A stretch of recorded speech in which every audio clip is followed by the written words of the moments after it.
नमस्कार। आज हम करेंगे परीक्षा में पूछे गए महत्वपूर्ण प्रश्न हिंदी साहित्य के इतिहास से। हिंदी साहित्य लेखन की शुरुआत कब से मानी जाती है? तो 19वीं शताब्दी से मानी जाती है। 18वीं शताब्दी कालिदास त्रिवेदी की रचना किसने की? तो कालिदास हजारा। यानी कि 18वीं शताब्दी की जो रचना कालिदास त्रिवेदी जी की है उसका क्या नाम है? तो कालिदास हजारा। किसी भी भारतीय में हिंदी साहित्य का यह प्रथम ग्रंथ इतिहास है। कौन सा?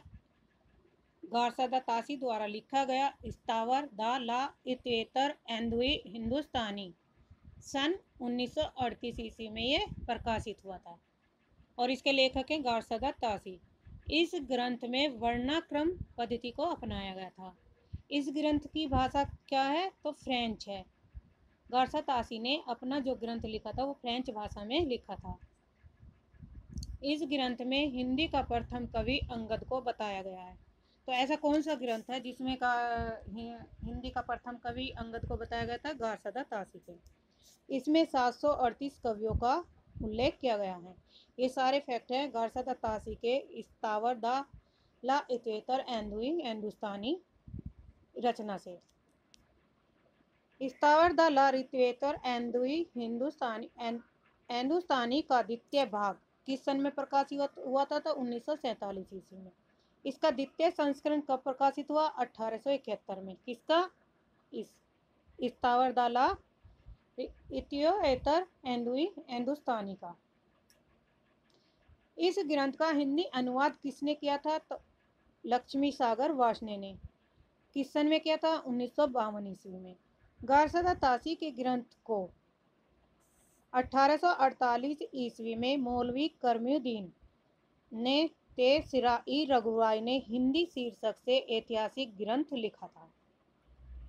महेश दत्त शुक्ल ने कौन सी भाषा में रचना की थी? तो ब्रज भाषा में काव्य संग्रह नामक रचना की 1873 ईस्वी में लिखा।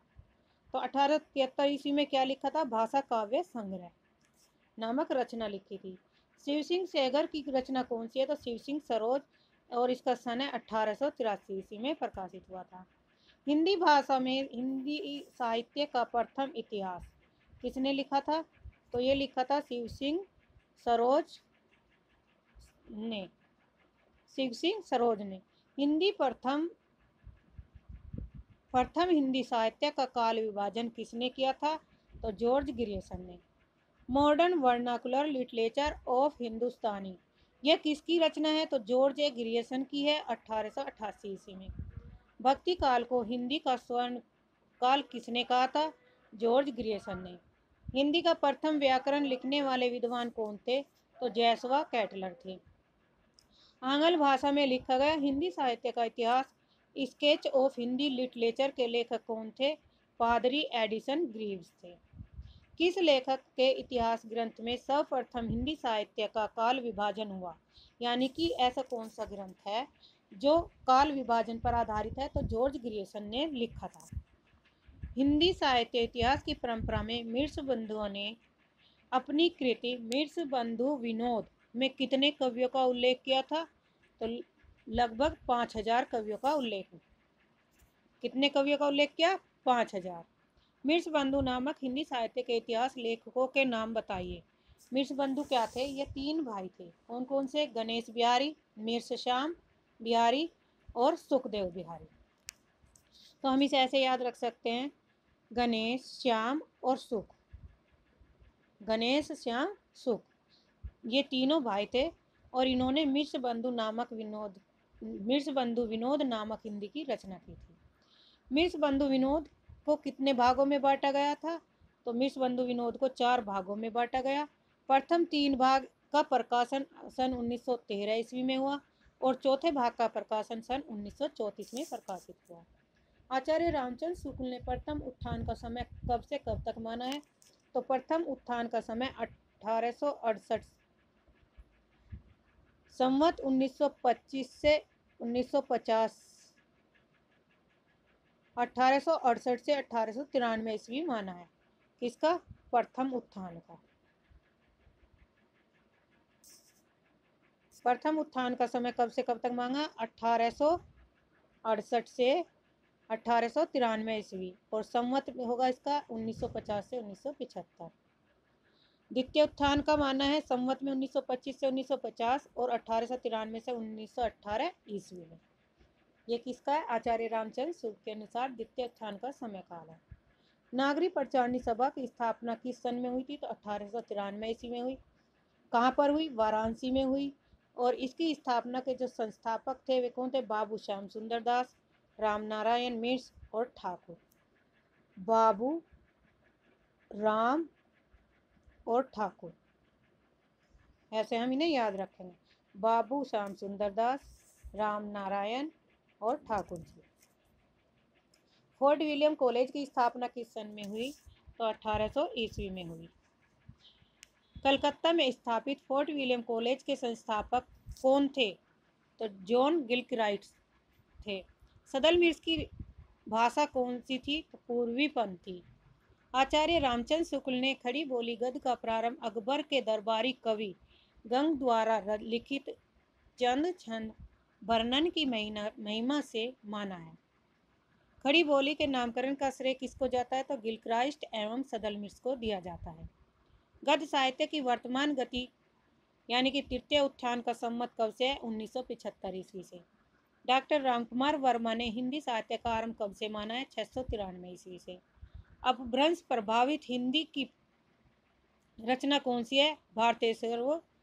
भारतेश्वर बाहुबली रास, और इसके लेखक है शालिभद्र सूरी। किसके? भारतेश्वर बाहुबली के। 11वीं शताब्दी में रचित लोक भाषा काव्य किसने लिखा? तो ढोला मारूरा दुहा। 11वीं शताब्दी में रचित लोक भाषा काव्य किसे माना जाता है? तो ढोला मारूरा दुहा को माना जाता है। अपभ्रंश के परवर्ती रूप को अवट नाम दिया गया। अवट में शिक्षा शब्द के लिए किस शब्द का प्रयोग किया गया था? तो शिखा रूप में मिलता है। हिंदी का पहला कवि किसे माना जाता है? सरापा को। समय है इनका 690 से 633। बच्चन सिंह ने इनके बारे में लिखा है, आक्रोश की भाषा का पहला प्रयोग सरापा में ही दिखाई देता है। राहुल सांकृत्याय ने 7वीं शताब्दी ईस्वी के सरापावाद के हिंदी का प्रथम कवि माना, और इनके मूल नाम जो और भी नामों से जाने जाते थे, राहुल भद्र, सरापा, सरोज वर्ष, पद वर्ष आदि नाम भी मिलते हैं। किसके? राहुल सांकृत्यायन के।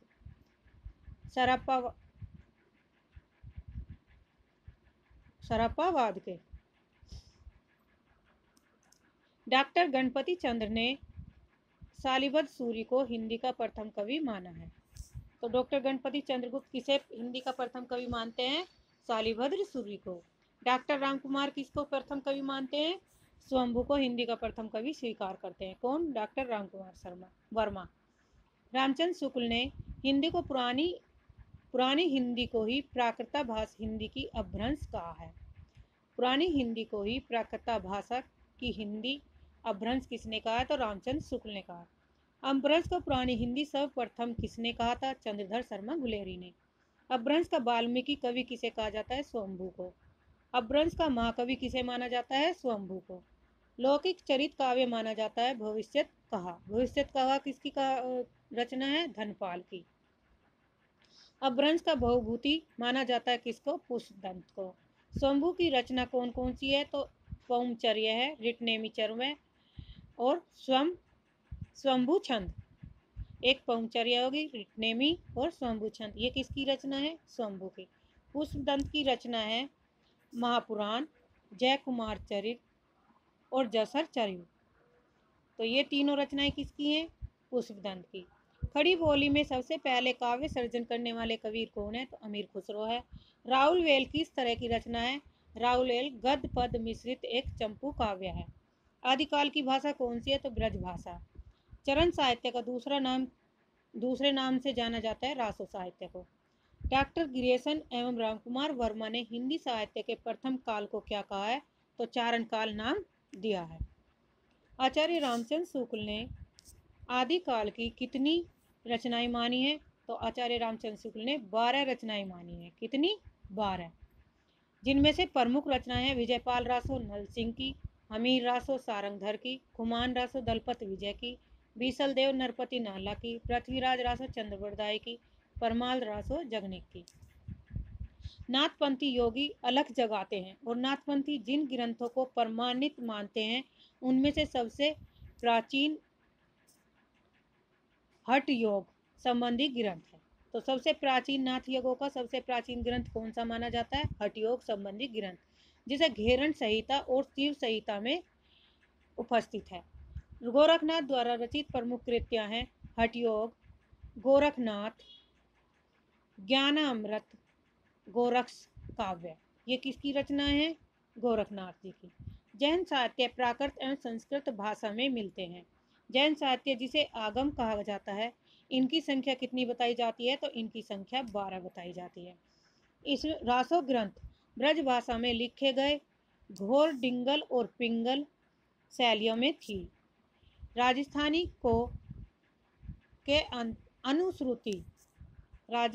के अनुश्रुति या परंपरा के अनुसार पृथ्वीराज रासों की रचना ब्रज भाषा में हुई थी। बीसलदेव रासों में किस शैली का प्रयोग हुआ? तो गे शैली और श्रृंगार शैली। गे शैली और श्रृंगार, गे और श्रृंगार शैली में हुई थी।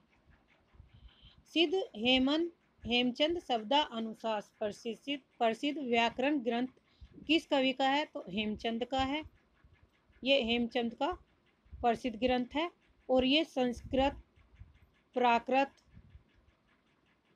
और अपभ्रंश तीनों भाषाओं में सम्मिलित है।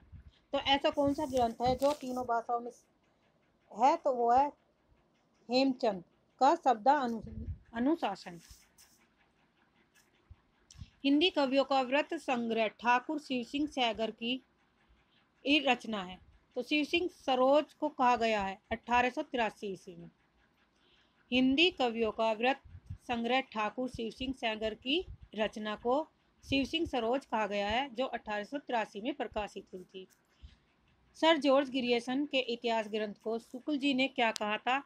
तो उन्हें एक बड़ा व्रत संग्रह कहा था। 1888 और 89 में प्रकाशित हुआ था। मिर्च बंधुओं द्वारा लिखित कवि व्रत संग्रह को शुक्ल जी ने क्या कहा था? बड़ा भारी कवि व्रत संग्रह कहा था। शुक्ल ने वीर गाथा काल में साहित्यिक पुस्तकों की संख्या कितनी मानी है? 4। कौन कौन सी है? विजयपाल रासो, हमीर रासो, कीर्ति लता और कीर्ति पताका। शुक्ल ने, हम इनकी ट्रिक याद कर सकते हैं। विजय हमीर ने की कीर्ति पताका की। विजय हमीर ने की कीर्ति पताका। शुक्ल ने आदि काल में देश भाषा काव्य में कितनी पुस्तकों की संख्या मानी है? तो 8 पुस्तकों की संख्या मानी है। शुक्ल ने अपने ग्रंथ इतिहास ग्रंथ में लिखने में किन रचनाओं का सहारा लिया?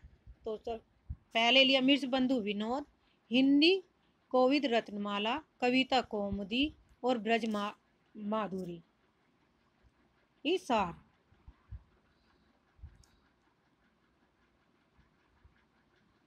ब्रज माधुरी सार। शुक्ल जी ने अपने इतिहास ग्रंथ की रचनाओं को लिखने के लिए मिर्चबंधु विनोद, हिंदी कोविद रत्नमाला, कविता कौमुदी और ब्रज माधुरी सार इन पुस्तकों का सहारा लिया। आदिकाल वीर गाथा काल की रामचंद्र शुक्ल ने समय सीमा क्या मानी है? तो संवत 1050 से 1375 माना है। हिंदी साहित्य का आरंभ कब से माना जाता है? तो अपभ्रंश से माना जाता है, अपभ्रंश भाषा से। भक्ति काव्य को भारतीय चिंताधारा का स्वाभाविक विकास किसने माना है? तो हजारी प्रसाद द्विवेदी जी ने। भक्त नामावली के लेखक कौन है? ध्रुवदास हैं। तुलसीदास के गुरु का क्या नाम है? नरहरि दास। अलवार मूलतः किसे कहा जाता है? तो ये वैष्णव भक्तों को कहा जाता था। किसे? अलवार को। प्रेमाश्रम उपन्यास सन 1922 ईस्वी में रचित है। यह किसका ग्रंथ है? प्रेमचंद का। और इसमें कौन से गांव का उल्लेख किया गया? लखनपुर गांव से। राग दरबारी 1868 ईस्वी में श्री लाल सुख शिव का गांव कौन सा माना जाता है? राग दरबारी में शिवपालगंज में। आधा गांव 1966 राही मासूम रजा। तो आधे गांव में किस गांव का उल्लेख किया गया? गंगोली का। मेला आंचल 1954 ईस्वी में लिखा गया फणीश्वर नाथ रैणु द्वारा। इसमें मैरीगंज गांव का उल्लेख किया गया। गोदान 1936 ईस्वी में प्रेमचंद द्वारा लिखा गया है, तो ये इसमें किस गांव का उल्लेख किया गया है? बेलारी का। चर्च एंड स्टेट 1830 ईस्वी में लिखी गई रचना है, किसकी है? ये कोलरिज की। लिटरेचर एंड ड्रामा 1873 रचना किसकी है? मैथ्यू अर्नोल्ड की। द फाउंडेशन ऑफ एस्थेटिक किसकी रचना है? विलियम वर्ड्सवर्थ की। आर्स पोएटिका रचना किसकी है? होरेस की। साइंस एंड पोएट्री 1926 में आई रिचर्ड की है। चौपाई छंद का पूर्व रूप क्या किसे माना जाता है? तो अरिल को। पहले इसमें चौपाई छंद का जो पूर्व रूप था उसमें पहले 16 मात्राएं मानी जाती थी। अभ्रंश तथा अवहट में चौपाई को क्या कहा जाता है? चौपाई कहा जाता है। स्वामी अग्रदास का संबंध किस भक्ति शाखा से था? तो राम भक्ति शाखा से। जायसी ने अपनी किस काव्य कृति में कयामत का वर्णन किया है? तो वो आखिरी कलाम में। विशिष्टाद्वैत के प्रस्तोता आचार्य माने जाते हैं रामानुजाचार्य। गौड़ीय संप्रदाय के संस्थापक कौन थे? चैतन्य महाप्रभु। हित 84 के रचयिता किसने की? तो हित हरिवंश राय ने। माटी की मूर्ति 1946 ईस्वी में लिखी गई रचना है, यह किसकी है? रामवृक्ष बैनीपुरी की। करमवीर पत्रिका के संपादक कौन है? माखनलाल चतुर्वेदी। साहित्यिक संदेश पत्रिका के संपादक कौन है? बाबू गुलाब राय। महात्मा गांधी की जीवनी अकाल पुरुष गांधी के लेखक कौन है? जैनेन्द्र कुमार। कविता कवि व्यक्ति की अभिव्यक्ति नहीं, व्यक्तित्व से पलायन है, यह कथन किस कवि का है? टी.एस. इलियट का। बायोग्राफिया लिटरेरिया के लेखक कौन है? कोलरिज। पेरी ईप्सिस के आधार पर काव्य में उदात्त तत्व की अवधारणा का प्रवर्तन किसने किया? लोजाइनस ने किया था। नया साहित्य नए प्रश्न ग्रंथ के लेखक कौन है? नंदू दुलारे वाजपेयी। प्रतिभा का संबंध किससे माना जाता है? काव्य हेतु से। कवि वचन सुधा के संपादक कौन थे? भारतेंदु हरिश्चंद्र। प्रबंध चिंतामणि के लेखक कौन है? जैनाचार्य मैरुतिंग। कौन सी बोली का बिहारी हिंदी से है? तो भोजपुरी, मगही और मैथिली, ये बिहारी हिंदी से है। पूर्वी हिंदी की बोली कौन कौन सी है? अवधी, बघेली और छत्तीसगढ़ी। पूर्वी हिंदी में कौन सी बोली मानी जाती है? 3 बोली हैं, अवधी, बघेली और छत्तीसगढ़ी।